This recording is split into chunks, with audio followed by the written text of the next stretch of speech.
जरा video वेखियो video वेख के मैनू दस्सियो कैसी लगी वीडियो। ਆਪ ਤਾਂ ਖੰਦਾ ਮੱਕੀ ਦੀ ਰੋਟੀ ਮੈਨੂੰ ਦਿੰਦਾ ਕਣਕਦੀ ਮੈਂ ਟੱਲੀ ਵਾਂਗੂ ਛਣਕਦੀ ਮੈਂ ਟੱਲੀ ਵਾਂਗੂ ਛਣਕਦੀ। ਦੇਖ ਮੇਰੇ ਸਾਲੇ ਦੀ ਹੁਣ ਕਿਵੇਂ ਬੋਲੀਆਂ ਪਾਉਂਦੀ ਆ। ਓ ਮੇਰੀ ਮਾਂ ਨੇ ਆਪਾਂ ਨੂੰ 300 ਰੁਪਇਆ ਦਿੱਤਾ ਸੀ ਤੇ ਤੂੰ 300 ਰੁਪਇਆ ਦੀ ਗੋਲ ਗੱਪੇ ਖਾ ਗਈ। ਉਹਨਾਂ ਨਾਲ ਮੇਰਾ ਕੀ ਬਣਿਆ ਜੀ? ਹਟਾ ਮੈਂ 300 ਰੁਪਏ ਦੇ ਹੋਰ ਖਾਣੇ ਸੀ। ਖਾ ਲੋ ਉਹ ਦੇਖ 20 ਰੁਪਏ ਪਏ ਜਾ ਭੱਜ ਕੇ ਚੱਕ ਕੇ ਲੈ ਕੇ ਆ।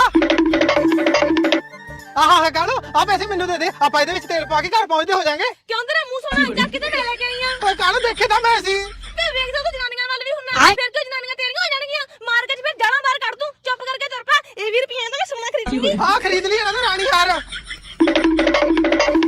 ਆ ਦੇ ਕਾਲੇ ਮੂੰਹ ਵਾਲੀਏ ਮੈਨੂੰ 20 ਰੁਪਏ ਨਹੀਂ ਸੀ ਨਾ ਦਿੱਤੇ। ਆ ਦੇਖ ਜੱਟ ਨੂੰ 500 ਰੁਪਇਆ ਲੱਭ ਗਿਆ ਹੁਣ ਮੈਂ ਦੀ ਦਾਰੂ ਪੀਊਂਗਾ।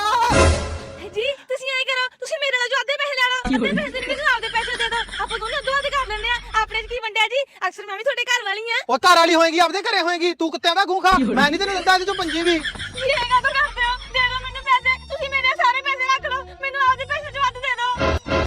ਉਹ ਕਿੱਧਰ ਗਏ ਮੇਰੇ ਪੈਸੇ? ਕਾਲੇ ਮੂੰਹ ਵਾਲਾ ਮੈਨੂੰ ਪੈਸੇ ਨਹੀਂ ਸੀ ਦਿੱਤੇ। ਉਹ ਹੈਗਾ ਪੈਸਿਆਂ ਦਾ ਮਾਲਕ ਮੈਂ ਉਹਨੂੰ ਦੱਸ ਕੇ ਆਉਣੀ ਆ। ਓਏ ਕਾਲੋ ਆਪਾਂ ਅੱਧੋ ਅੱਧ ਕਰ ਲੈਂਦੇ ਆ ਉਹਨੂੰ ਨਾ ਦੱਸੀ। ਮੈਂ ਤਾਂ ਦੱਸੂਗੀ। ਓਏ ਨਾ ਦੱਸ ਕਾਲੋ ਇੱਧਰ ਆ ਜਾ। ਅੰਕਲ ਜੀ ਆਹ ਲਓ ਤੁਹਾਡਾ 20 ਰੁਪਏ ਤੇ 500 ਰੁਪਏ ਤੁਹਾਡਾ ਉਹਦੇ ਕੋਲ ਆ। ਨਾ ਪੁੱਤ ਮੇਰੇ ਦਾ ਸਿਰਫ 20 ਰੁਪਏ ਡਿੱਗੇ ਸੀ ਉਹ 500 ਤੁਹਾਡਾ ਹੀ ਹੋਣਾ। ਆ ਜਾ ਵੱਡੀਏ ਸਮਾਜ ਸੇਵੀ ਹੋਈ ਵੈਸੇ ਚੰਗੀ ਤੇਰੇ ਨਾਲ।